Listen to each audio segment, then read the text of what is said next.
এখানে আবার কোথায় গেল চশমাটা? বেটা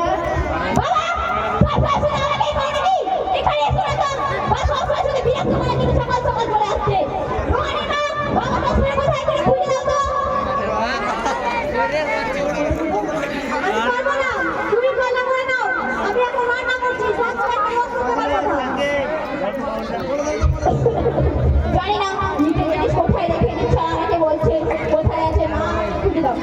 কি এটা কি এটা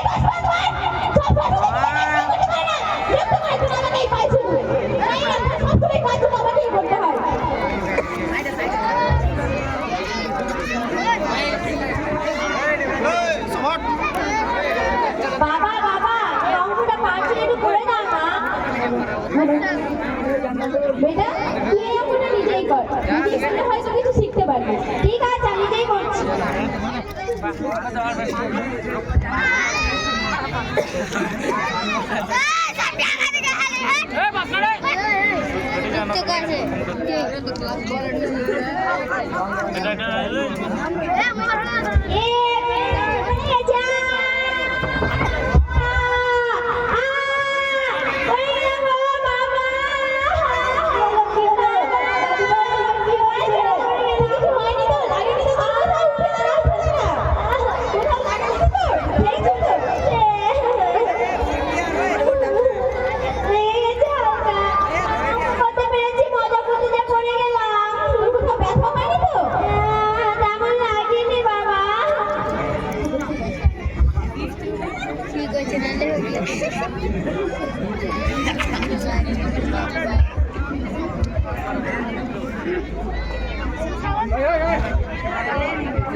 কেমন আছিস? এই তো ভালো চলে যাচ্ছে এদিক সেদিক করে। কিন্তু বাবা তুমি কাশিটা বন্ধ করবে প্লিজ। দেখছিস অফিসে এমনিতে বসে এটা সেটা কথা বলে বিরক্ত করে রাখে, তার উপরে বাবা এসে বাড়িতে এসে এটা সেটা কাশি কাশি সব সময় শুধু সব কিছু দায়িত্ব আমাদেরই নিতে হয়। এটা এই তো কোনো ঝামেলা না, এই ঝামেলাটা যদি বাড়ি পুরো বাইরে করে দিলে বাড়ির বাইরে বাড়ির বাইরে আরে বাড়ির বাইরে মানে বুঝতে পারলি না? আরে আমার বাবা তো ঠিক করে বাবার মতোই বিরক্ত করতো আমাকে। তখন আমি কি করলাম, আমি আমার বাবার অত্যাচার করতে করতে না পেরে আমি আমার বাবাকে সোজা রেখে চলে আসতাম। সোজা রেখে চলে আসি? কোথায় রেখে চলে আসবি সোজা?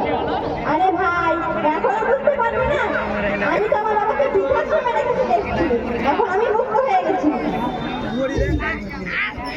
আঙ্কেল আঙ্কেল বৃদ্ধাশ্রম মানে কি? বেটা বৃদ্ধাশ্রম মানে যারা বুড়ো বুড়ি হয়ে যায় তাদের একটা ইচ্ছার জায়গায় রাখা হয়। যেমন ধরো তোমার দাদু তোমার বাবাকে কত বিরক্ত করে, ঠিক আমার বাবা ঠিক আমাকে এরকমই বিরক্ত করতো।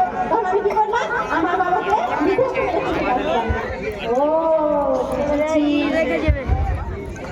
আরে মেয়েটা তুই কখন আমার এতদিন মাইনে কেন আসিনি? এটা তো আমি আগেই ভাবতে পারতাম, তাহলে এতটা জ্বালা আমাকে সহ্য করতে হতো না। ঠিকই বলেছে। ঠিক আছে তাহলে আমি আসি।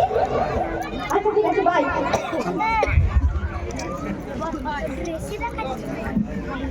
রোহানি বাবা ওই রোহানি বাবা অফিস যাওয়ার জন্য তৈরি হয়ে যাও, খাবার তৈরি হয়ে গেছে। রোহান বেটা তুমিও তৈরি হয়ে যাও, তোমার স্কুলের জন্য খাবার তৈরি হয়ে গেছে।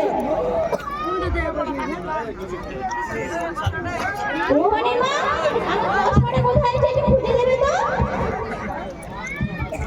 রোহান বেটা তোমার আব্বুকে চশমাটা খুঁজে দাও তো।